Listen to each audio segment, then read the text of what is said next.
How's everybody doing today? Well, Awesome. It's great to have our gathering for the winter 2017. It's great to have you all around this table. And I'm glad to know that you all are on the trajectory of changing the world by going to college and stepping into your careers. What would you say that the being graduates rather of the Arrow program has done for you? Well, I probably would say that being a part of the Arrow program just really set a really solid foundation for college and the career I want to be in. I know me personally, it really helped me network, be really strong in networking, but also it instilled a really strong value of service, and that your community and the people around you really matter, and that we all need each other in order to make this world a better place. So I think that's a really one way that it's impacted me.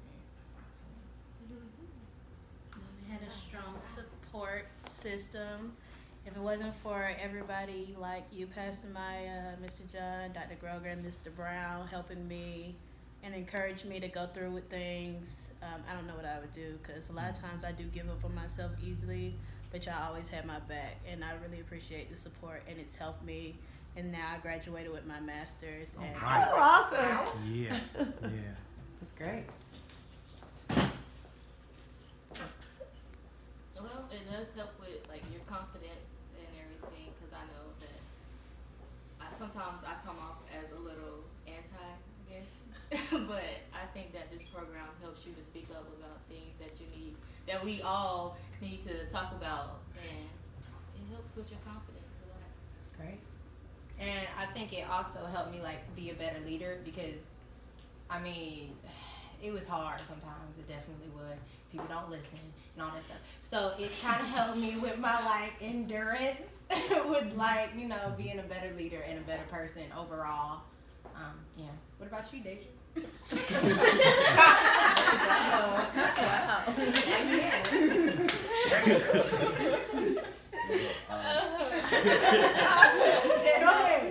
I guess it helps my patience, because I like to do things, in a timely manner, but we need to go through with it. So I feel like I grew in patience and in leadership, because sometimes it's kind of hard to try to focus on one thing when it's like no one cares or no one is listening. But here, I feel like everyone always try to pitch in and give their ideas and try to help you to grow in whatever you want to do. So.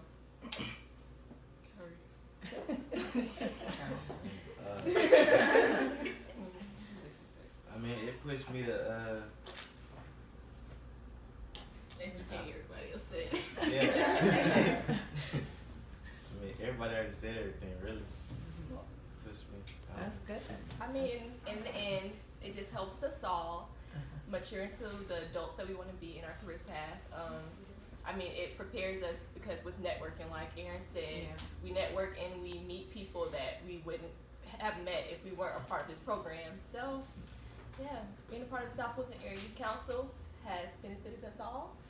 And closing remarks.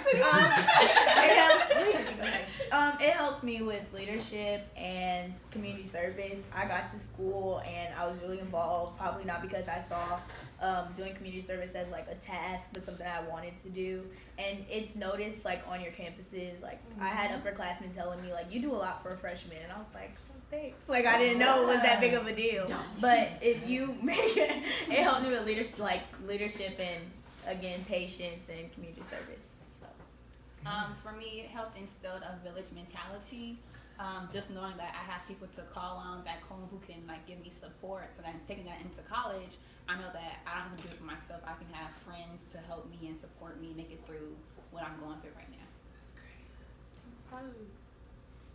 Last but not least. Alright, being an Arrow helped a lot, because like I was real quiet and I ain't talk really. I'm still quiet, but it really like helped me come out my shit. That's good. Brandon? I guess for me, the program has not only helped with connections with the movie studio, but it has also taught me endurance. I go some days, 3 days without sleep, doing back-to-back shows, and you know, I always make sure I have time to still help out, you know, friends and family, church, and community. You know, even though I'm touring and doing shows. That's good. Awesome. Did you all get to know yourself? That's good. Yeah. That's good. I'm still trying to You're find finding my That's awesome. So if you could, and this is my final question, if you could change anything in this world right now with your leadership, what would it be? First thing I would change is myself because Oh, if that's myself isn't good. changed, I can't benefit nobody else. That's good. That's good. Bullseye. That's good, bullseye. I second. Okay. You second what? Christian. So give us the gospel according to David. The gospel. According to David. Why you calling me? I would change the way that I have reacted to some situations. Well, I wouldn't change because I don't regret things, but I realize now that if I would have reacted differently in a situation, that gotta change yourself before you can change the world. Positive people. You were gonna say something to me? I would change how people's mindset of the world, like everybody tries to blame everybody else for how things are going, when you should probably look at yourself first instead of thinking about what everybody else is doing and work accordingly to fix the problem. That's good. Anybody else? The president.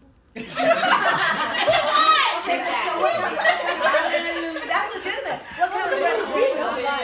That's it. The whole thing. Anything but Just throw the whole Yeah. Anything but Trump. Why is that? Tell us why. Cause He's almost killed me in less than 100 days. Trump is Trump. Trump is not. We need Trump is not something meant to be a president. better, Okay. way better. Trump doesn't understand that leadership is not being able to tell people what to do. And What is leadership? Staying off your phone. Okay. What is leadership? Leadership is what? Leadership is being able to help, like, in his position, his leadership position, he's really the leader of the free world, which is the world. And he makes impulse decisions that would only benefit really not even him. I don't know why he does it. But he makes impulse decisions, and being a leader, sometimes you have to sit back and think about the better of other people, people that are not in your situation, people that are in your situation, not just yourself, and he doesn't do that. Stop arguing Being with people inclusive. that ain't even here, like impacting your country. Stop going over across seas trying to start little petty fights. I mean, you got your own problems to worry about here.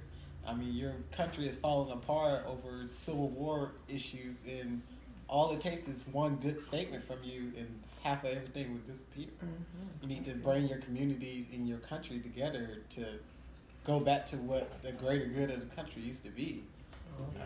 And That's great. And you know something, like I just think every leader should have some amount of class, like decency. Because you know the way Trump treats his followers, he just treats them with like a certain amount of distrust. You know, anytime somebody disagrees with him, he starts a petty attack against them on Twitter or Twitter.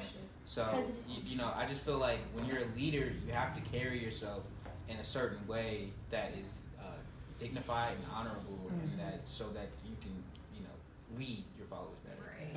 And it's okay to have arguments every now and then. I mean, I work with people from different nationalities every day. And I mean, yes, we do fight, we argue, but I mean, at the end of the day, we still know the show goes on, and I mean, life goes on. It's not something that you keep throwing back and forth in each other's faces every day. So, I mean, after some point in time, it's time to just put stuff to the side and get down with business. That's good. Anybody else want to add to it? You can't change anyone who doesn't think they need to be changed or like don't want to be changed. Like all you can do is just do what you think is right. Like lead like by example. So you can't really change anyone. You can't make decisions for other people either. That's really, really good. So knowing all of these things, being thought leaders, which is really fantastic and great, I want you to think about what you can go back to your places of employment or colleges to make these changes. Terrence brought up that he would like to change who the president is. So, you know, you all can do that. Your generation can actually do that. And I want you all to become familiar with ways to change things in the world. Because beyond the marches, which are good, provocative things, catalysts for change, beyond the surveys and beyond the polls, then it's time for action. So everything in this world operates off of a policy. And so that's why I want you to go back to your places of business, your schools, and I want you to think about the policies that affect you individually. Because in reality, everything that we are able to enjoy in this free world revolves around a policy. And one of the most recent policies that I found out about, and I just found out about this last night, I didn't even know this, but I want you to do some research as my alum. Do research on the Electoral College. Know about that? No, I already know. Yeah. Do you know the history? Yeah. What is the history? What do you mean? Like what aspect of Why did they form it? Hold on. Then we trying to go back to senior so year. like, Yeah. I gotta- Isn't it like when you I know what it isn't is. that- It's that- the when it electoral comes college. down to It basically let's just trumps research. the popular vote Right. Yeah. because it's in the supposed to be popular more vote, What was the purpose? It was It like was- for small states, pretty much. Like, Do you know the real root was to keep the slaves Right. Oh, To keep well, the slaves yeah, from voting. from voting. from voting and But being it, counted? it continued after slaves got the right, Right. to vote. And so something like that is To like trump their 200 years old. It's very old. So it's time to change it. So your generation is a generation that can change all this old stuff. That is why now we have an administration that quote unquote wants to make America great again. So when you hear the word again, it refers to something back then. It does not refer to something that's in front of us. So what we have to do in order to make America great, we have to move on, not go backwards. So I want you all to go back and just research, even on your campuses. What are some of the policies that are centered around why we do what we do on our campuses? You see what I mean? Research those things, because that's, Terrence, how you're going to change what's happening in our administration. I love what you are doing. You're being mentored, Aaron, to make those changes possible.